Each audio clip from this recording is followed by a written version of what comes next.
अस्सलाम वालेकुम नाज़रीन, मैं हूं नाज सहतो और आप देख रहे हैं मेरा यूट्यूब चैनल नैरेटिव विथ नाज सहतो।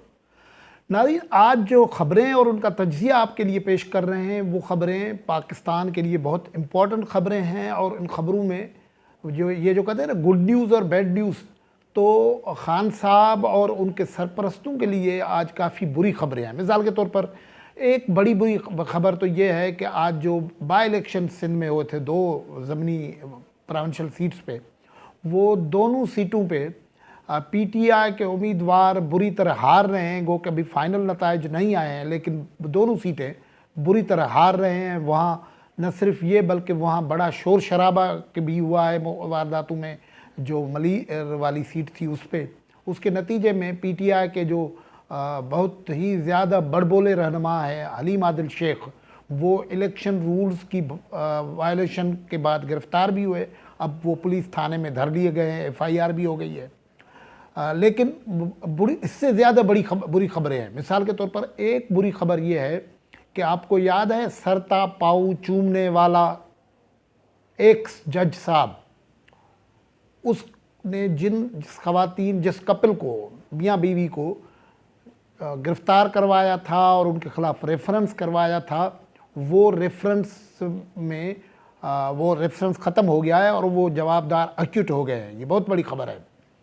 और फिर एक ख़बर ये है कि खान साहब के लिए परेशानी बढ़ रही है और अब जो मरीम नवाज़ ने गुज़श्ता दिनों ये कहा था कि ऐसा न हो कि सेनेट के इलेक्शन दौरान आपके ख़िलाफ़ अदम एतमाद की तहरीक आ जाए, उस बात को खान साहब ने समझ लिया है। और उसके बाद ये हुआ है कि यूसुफ रज़ा गिलानी की जो कैंडिडेचर है सेनेट की इस्लामाबाद वाली सीट के लिए, उसको चैलेंज कर दिया गया है। तो गुफ्तगू बड़ी इंपॉर्टेंट ख़बरों पे है, लेकिन ख़बरें बहस में लाएं उससे पहले अगर आपने ये यूट्यूब चैनल सब्सक्राइब नहीं किया है तो सब्सक्राइब कर लें, बेल भी उसकी बजा दें, सब्सक्रिप्शन का लेटर भी आपके पास पहुंच जाएगा और नोटिफिकेशन आपके पास आ जाएगा जब भी कोई नई वीडियो अपलोड होगी। ये भी होगा। और कमेंट भी करें जो आपका हक है, और देखें क्या आपका राय ओपिनियन बनता है इन सब्जेक्ट्स पे जिस पे हम बात करते हैं। तो गुफ्तगू करते हैं शुरू यहाँ से। जो बड़ी ख़बर है वो ये है कि नैब के चेयरमैन जस्टिस जावेद इकबाल साहब की एक वीडियो आई थी 2019 में। उसमें वो एक ख़ातून हैं, उनको मुआशका फरमा रहे थे उनसे। सिंपल बात तो ये है। और उसके बाद जो था, उस खातून वो थी तैयबा गुल खातून का नाम था और उनके मियाँ का नाम था फ़ारूक नौल। तो उनको बाद में एक रेफरेंस दाखिल किया गया इन दो मियाँ बीवी के ख़िलाफ़ कि ये ब्लैकमेलर हैं, ये लोगों को ब्लैकमेल करते हैं, और उनको लाहौर हाई कोर्ट की, लाहौर की अकाउंटेबिलिटी कोर्ट में एक रेफरेंस दाखिल किया गया। आज उस अदालत में कार्रवाई हुई है और उस कार्रवाई के बाद जो हुआ है, लाहौर की जो अकाउंटेबिलिटी कोर्ट है उसने तैयबा गुल और फ़ारूक नौल को ब्लैकमेलिंग की चार्जेस जो अगेंस्ट ये इन पर चार्जेस थी कि ये जस्टिस जावेद इकबाल जो नेब के चेयरमैन हैं उनको ब्लैकमेल कर रहे हैं, वो उन चार्जेस से एक्यूट कर दिया है। ये असद अली साहब अकाउंटेबिलिटी कोर्ट के जज हैं, उन्होंने ये फ़ैसला दिया है। तैयबा गुल और उनके शोहर ने ये दरख्वास्त की थी कि हमारे ऊपर तो कुछ इल्ज़ामात साबित नहीं हो रहे हैं, तो हमें बराए मेहरबानी बरी कर दे। वो कार्रवाई हुई और बरी हो गई। ये लास्ट ईयर इनके ख़िलाफ़ इन्होंने जो गुज़श्ता साल की फरवरी थी उसमें एक्यूटल की इन्होंने दरख्वास्त दी थी और फिर जो है केस चलता रहा था। नैब ने 2019 में इनके ख़िलाफ़ केस दाखिल किया था। ये उनके ख़िलाफ़ ये था कि chairman justice Javed Iqbal and 6 other और आदमी हैं उनको ये ब्लैकमेल कर रही हैं, और 2 कंट्रोवर्शियल इनकी ऑडियोज़ और वीडियोज़ आई थी। और उसके बाद नेब ने इनको कहा था कि ये स्कैंडलस वो हैं, और उसके बाद उनको अनएप्रोप्रिएट कहा गया था। 24.4 मिलियन का एक फ्रॉड का इनके ऊपर रेफरेंस किया गया था और बिलाखिर ये अदालत ने आज उनको बरी कर दिया है। अब देखें, उसके बाद जो मीडिया से गुफ्तगू हुई है, तैयबा गुल ने एक इंकशाफ किया है कि मसला ये है कि नेब में ये लोग हमें ब्लैकमेलिंग का इल्ज़ाम लगाते हैं। हमें तो ये पता है कि ये नेब में जो मर्द और ख़वातीन हज़रात कैद करते हैं उनकी भी ये वीडियो बनाते हैं नेब वाले, और उनका मकसद ये था कि ये उनको ब्लैकमेल करते हैं। और उन्होंने ये भी कहा है कि हत्ता कि मरियम नवाज़ जब उनकी कस्टडी में थी तो उसकी भी वीडियो बनाई थी। अब ये बहुत बड़ा इंकशाफ है, ये इस किस्म कर रहे हैं। और ये जो वीडियो था उसके बाद ये जो लीक हुआ था तैयबा गुल वाला वीडियो, उससे पहले justice Javed Iqbal, justice retired Javed Iqbal जो नैब के चेयरमैन है, वो कह चुके थे कि नैब का रुख हवा का बदलने वाला है और सरकार के कारिंदे भी नहीं बचेंगे, लेकिन उसके बाद वो रुख बदला नहीं था। तो ये एक बहुत बड़ी खबर है जो अब ज़ाहिर हो चुकी है, और ये शेयर हम आपसे कर रहे हैं कि ये इतनी बड़ी डेवलपमेंट हो चुकी है। फिर आज जो दूसरी बड़ी खबर थी वो ये थी कि सुप्रीम कोर्ट में सदारती रेफरेंस पे बातचीत हो रही थी, आज हियरिंग थी। उसमें जो जुडिशरी ने सवालात उठाए हैं वो बड़े इम्पॉर्टेंट है। उनसे ये कहा गया, इलेक्शन कमीशन के चेयरमैन आए हुए थे, चीफ इलेक्शन कमिश्नर आए हुए थे, उनसे कहा गया कि ये वीडियोस एक मैदान में आई है 2018 से, आप क्या कर रहे हैं। और वो सारी कहानी ये थी, चीफ इलेक्शन कमिश्नर ये कह रहा था कि जो ट्रेसेबल बेल्ट पेपर है वो मौजूदा कानून के तरीके से मुमकिन नहीं है, लेकिन सवालात ये थे कि क्या वोट जब कास्ट हो जाए तो उसके बाद भी सीक्रेट रहता है। तो वहाँ से ज़ाहिर है लो, आज का दिन बड़ा इम्पोर्टेंट दिन था, 24 घंटे का वक्त दिया गया है चीफ इलेक्शन कमिश्नर को। चीफ इलेक्शन कमिश्नर जो थे एक आइनी इदारे के सरबराह हैं, वो आज कटहरे में खड़े थे, और ये सारा केस जो है सरकार का ये है कि हमें इजाज़त दें कि हम ओपन जो वोट है वो करवाएं, यानी शो ऑफ हैंड से सेनेट का वोट कराएं। वो क्यों करवाएं? वो मसला ये है कि इमरान खान साहब जो है वो मुश्किल में पड़े हुए हैं।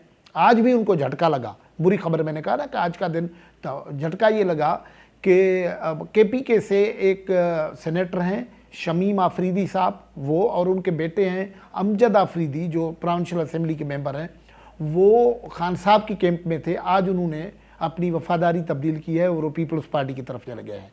ये वो मामला है जो वो अगर सीक्रेट वोट होता है तो उनको ख़तरा है खान साहब को कि उनके अपने हिमायती, उनके मेंबर भी उसको वोट नहीं देंगे। ये जो शुरुआत हो गई है, तो उस हवाले से ये जो रेफरेंस है प्रेसिडेंशियल रेफरेंस, वो भी इम्पोर्टेंट है। फिर एक ख़बर ये थी कि सिंध से बड़ा एहतजाज हो रहा था, दूसरी जगहों से एहतजाज हो रहा था कि सेनेट की टिकट्स में जो है वो ज़्यादती की गई है कारकुनान के साथ और दूसरे लोगों के साथ। बलूचिस्तान में अब्दुल कादिर खान थे, उनका टिकट छीन लिया गया। सिंध में जो है वो हुआ ये है कि फैसल वावडा, ज़ाहिर है इनकी टीम के इम्पोर्टेंट लोग हैं, वो एक बुरे केस में फंसे हुए हैं, उनकी नाअहलियत का ख़तरा है। एक केस चल रहा है, ड्यूअल सिटीजनशिप का केस है, लेकिन उनकी टिकट वापस नहीं ली। वो जो इम्कान था, भले लोग चीखते रहे, वो वापस नहीं ली। सैफुल्ला अबड़ो वाली सीट भी बरकरार अभी तक रही हुई है।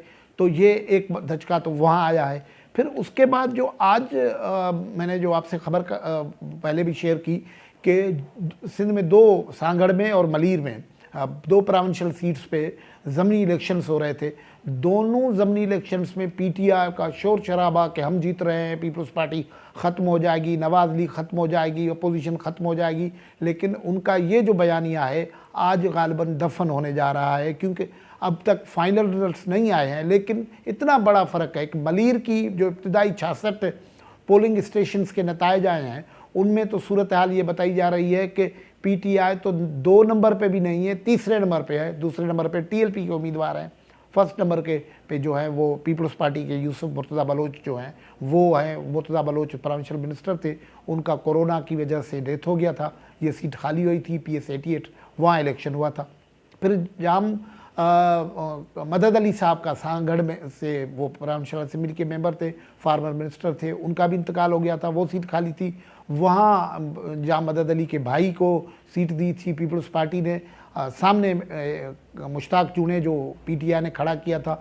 लेकिन वहाँ जो इब्तदाई नताइज हैं वो इतना बड़ा फ़र्क है कि वो मतलब कोई 30,000 का फ़र्क है वोटर्स का, वो आ रहा है। तो यहाँ भी PTI वो हो रही है। लेकिन एक काम तो करने में PTI कामयाब हो गई। PTI ने खुसूसी तौर पर ये जो कल्चर मुतारफ़ करवाया हुआ है कि हर जगह पे बदतमीज़ी और हंगामा क्रिएट करने वाली, तो आज मलीर पे सुबह सारा दिन वहाँ हेक्टिक डे रहा और गड़बड़ होती रही, फायरिंग के वाक़यात हुए और वीडियो भी आ गए हैं कि फायरिंग कौन कर रहा है, उसमें पीटीआई के लोग भी फायरिंग कर रहे हैं। बिलाखिर इलेक्शन कमीशन के रूल्स जो है वायलेट हुए। इलेक्शन कमीशन को नोटिस पहले निकालना पड़ा कि हलीम आदिल को कंस्टिट्यूंसी से निकालो, बाद में उन्होंने ये नोटिस निकाला कि कोई भी इलेक्टेड रिप्रेजेंटेटिव कंस्टिट्यूंसी में नज़र ना आए। हलीम आदिल को पुलिस स्टेशन ले जाया गया, एसएसपी हाउस ऑफिस में ले जाया गया, फिर वहाँ उन्होंने खिसकने की कोशिश की, लेकिन हलीम आदिल के ऊपर दूसरे केस थे और ये इलेक्शन रूल्स की वायोलेशन हो रही थी।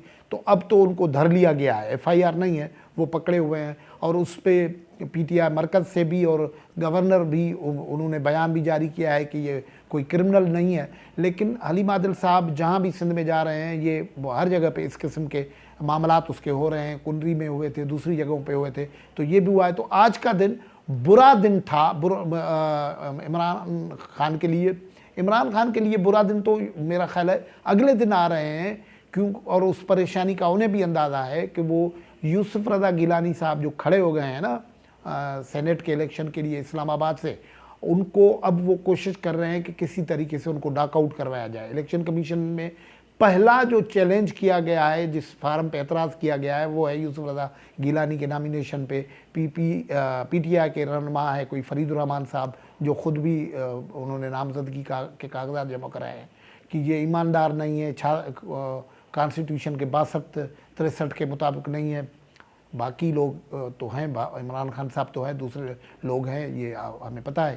तो अब उसका मसला ये है कि यूसुफ रज़ा गिलानी अगर खड़े हो जाते हैं तो कॉन्स्टिट्यूंसी वो उनकी नेशनल असेंबली की है, और नेशनल असेंबली में भी ऐसे ही लोग जैसे इस वक्त में केपीके से लोग ने वफादारी बदली है, कई लोग नाराज़ बैठे हुए हैं। अभी तो ज़्यादा नाराज़ हो गए हैं क्योंकि उनको आसरा दिया गया था कि 50-50 करोड़ रुपए उनको मिलेंगे डेवलपमेंट फंड पे, लेकिन वो बाद में वापस हो गए।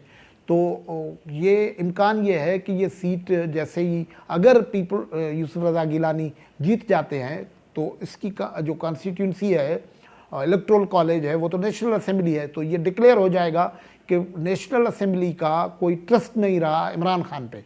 तो इसलिए अब सर का दर्द बना हुआ है यूसुफ रज़ा गिलानी, और इस वजह से ये उसको सेनेट कॉन्टेस्ट इलेक्शन कॉन्टेस्ट करने से पहले ही आउट करवाने के लिए पूरा जोर लगाया जा रहा है। लेकिन देखें आगे क्या होता है, अपडेट कर जारी रखेंगे। आज की गुफ्तगू में इजाज़त, अल्लाह हाफ़िज़।